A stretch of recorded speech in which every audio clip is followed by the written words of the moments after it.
Hello and welcome to the Brick Cave Media Podcast. My name is Patrick Hare, author of Corporate Boilerplate Vinegar from Brick Cave Books. The Brick Cave Podcast is brought to you by the BC Book Club, Brick Cave Media's community portal for readers that love Brick Cave books and authors. I faded a little there because the writing got blurry. You can join today and be part of a Brick Cave story at Brick Cave Media's website, brickcave.media. And my name is Marcus Campbell, author of My Identity as a Stereotypical Side Character from Brick Cave Books. We are here tonight in the Brick Cave studio, located in the Brick Cave, of course, right here in beautiful downtown Mesa. So Marcus, how you doing? I'm fine. You know, it's hot. It just keeps going. It never ends. We've set records. I see no signs of it stopping. My books are starting to get ruined in my office because it has the worst ventilation in the house. It's going tragically. Yeah, it has been a long, hot summer, and it beats the record for last year's long, hot summer. Yeah, So, it just seems to never end. yes, the worst summer of your life so far. Yeah, the worst summer of my life so far. Yeah. I'm sure the microplastics will uptick, and that will somehow make it hotter. Locusts of some sort, I'm sure. How are you holding up? I'm doing pretty well. It's been an interesting week at work. They had some layoffs. Ooh. So it was one of those fun things where you don't know who's going to get laid off, so you're kind of just sitting there waiting until they're finished, sending people emails saying that you're going to lose your job. And so we lost 100 full-time employees on Monday. Whoa. That's a lot of people. It is, and there's some very talented people that we lost too. So that was a bit of a frightener there because yes, I can go and find another job somewhere, but it's very inconvenient. It takes a lot of time, and then suddenly you got to think about where you're commuting to and what you're doing, or if you're going to work from home, where and how, what are the hours going to be. All those thoughts start to circulate inside your head, and it doesn't make the day pleasant. And then when you find out that people you've known for years are getting the boot, that doesn't help either. No. Dang, that's crazy. 100 employees is a lot. Did you guys have notice, or was it just the office space style? On Monday, you came in. We had notice. I don't know. There's been a debate at work as to whether that makes it better or worse, knowing that it's going to happen. Because if you don't know and all this stuff happens, you're just caught off guard. But if you basically, we knew a week and a half previous that the week of the 9th, they would start doing cuts. And of course, what do? Well, you sit there and you find out people are getting emails, and you hope you don't get one. Yeah. So it's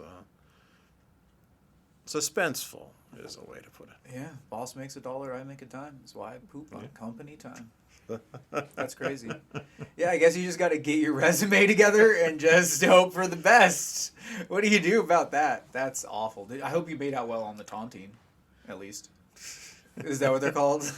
Yeah, well, there's still plenty of people left, but it was stressful. And I know it's business. It happens. I've been laid off many times before. I've been the unlucky person, and so it's not fun, and I don't wish it on anyone. But. Yeah, the job market is brutal right now too. Like the AI scanning of the resumes, and yeah, it's horrible. Well, the AI doesn't really know what to look for, and sometimes it looks for the wrong thing. Just like people, if you're putting in search terms and stuff like that, you can put the wrong thing in there, and then all of a sudden, you're either, but like the business is looking for candidates that are, versed in the wrong software. The opposite, they're missing all the people that know what they're doing. Yeah, exactly.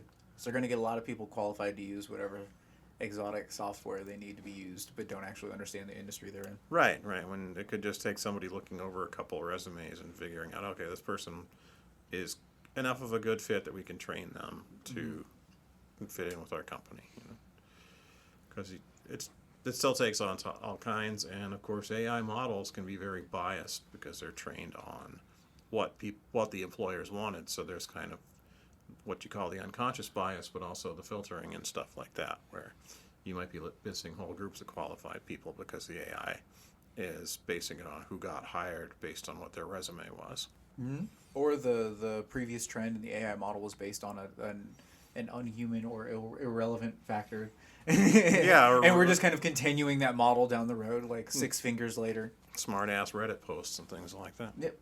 Yeah, exactly. Yeah, incorporating strategies from Reddit. I saw one strategy for resumes on Reddit that for the AI bots that you take the entire job post, put it in white, and then put it in one line in the smallest font you can, which I think is 0.5 in Adobe, and then you put it at the top above your header, and that way, and then you just make it white. And then that way when the AI bot scans it, it hits every single word that's in the resume, but it's not visible in the resume. Requires turning the file into a PDF. That was a classic search engine optimization technique in Google, where you would put all kinds of keywords in white, or you'd use CSS to keep it where in the mind of, or basically for the reader, it's not visible on the page, but to the search engine, it's right there.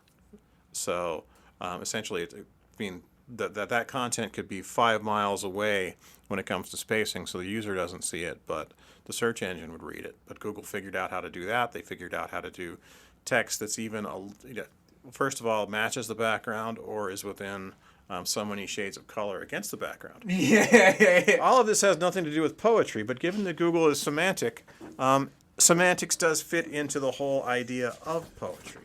Yeah.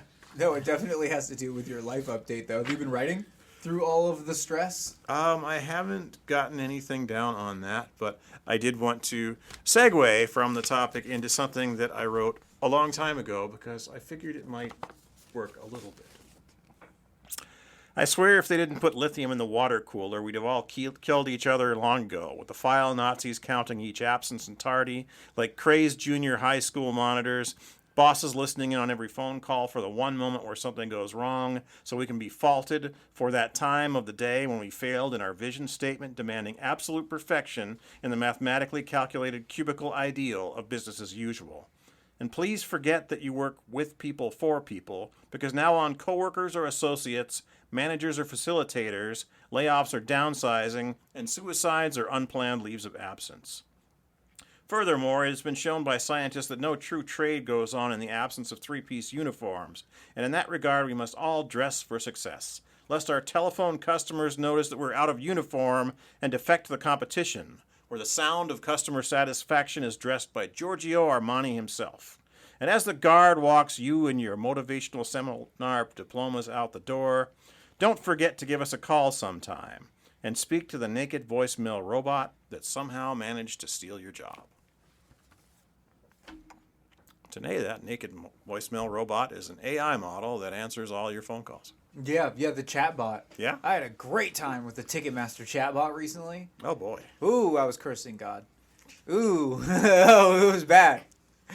Oh, man, I like that piece. Apparently, Ticketmaster's support doesn't escalate. It escalates based off of how close you are to your show.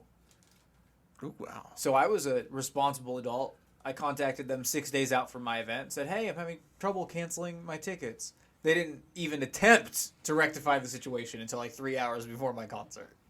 Because it escalates based on how close to the actual show they are. So everybody who panics and calls in at the last minute just escalates. So that means you could stand outside the venue and buy up the spare tickets as they come in, right? I mean, assuming they were sold out. Well, you can't do that anymore. Well, what happens if you're trying to cancel the tickets like 3 hours before the show? Those seats have to open up, right? Yes, but it's been brokered to death so much. Okay. So somebody else is doing that. Yeah. It's been, they were doing it for a little while, and then they've stopped being able to get away with it. It's all very, it's scalping has moved online in a very interesting way. So, selling tickets outside the venue doesn't quite work anymore. They'll scalp it on a different website. So, you buy on Ticketmaster, scalp on Vivid.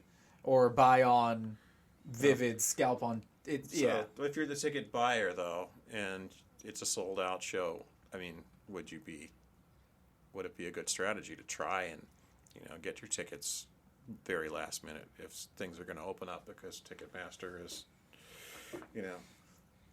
giving the panic cue based on how soon the show is going to be? I mean, it's possible. You'd think they would try to recover the price, whatever price they could get for the ticket at that point. It's possible. I think, yeah, it's possible. I haven't tried that strategy yet. So search engine optimization, ticket buying strategies, it's all here. Yeah, it's all Brick here Cave on this Podcast. episode of the Brick Cave Podcast. That's what I'm totally calling this episode too. How to scam the system. Yeah, SEO and AI.